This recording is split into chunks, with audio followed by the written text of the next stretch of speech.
orteil était devenu tellement noir que je pensais que j'allais le perdre. Ça a pris 1 mois avant que je recommence à le sentir. Salut, je m'appelle Emma Deguara, je suis athlète d'endurance et alpiniste et voici 5 choses que j'aurais aimé savoir avant de commencer l'alpinisme.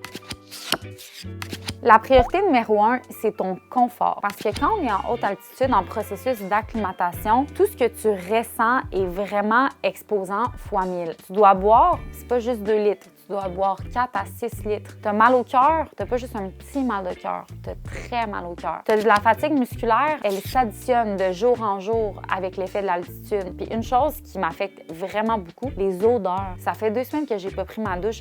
Je sens pas bon. Donc, ce que je me permets de faire, puis ça, c'est mon petit luxe en montagne, c'est encore une fois juste pour me donner du confort. Je vais m'apporter des crèmes, je vais m'apporter du shampoing sec. C'est vraiment niaiseux, mais ça me rend heureuse, puis ça vient diminuer le sentiment d'inconfort que j'ai quand je suis en haute altitude. À très haute altitude, en fait, tout gèle. Quand on monte dans les camps, nos verres de contact vont geler, les bouteilles d'eau vont geler, nos vêtements gèlent. Pendant la nuit, tu vas les garder dans ton downsuit, les garder dans ton sleeping bag, puis tu vas littéralement tout garder proche de toi, proche de ton corps. Pas parce que c'est réconfortant puis confortable, mais plutôt parce que sinon, il n'y a plus rien qui sert. Autre chose vraiment surprenante en altitude, c'est qu'on enfle beaucoup. Si par exemple, on garde nos bagues, des bijoux, une montre, bien, on peut se réveiller le lendemain matin avec une grande difficulté à retirer ces bijoux-là, puis ça peut faire des bonnes surprises. Les bottes d'alpinisme que tu t'achètes pour aller gravir des montagnes, il ne faut pas que tu prennes la grandeur exacte de ce que tu portes. Tu dois toujours prendre un petit peu plus grand. Plus tu avances dans les camps, plus tu deviens haut en montagne et plus, en passant, ça devient difficile physiquement de mettre tes bottes. Parlons de la préparation mentale.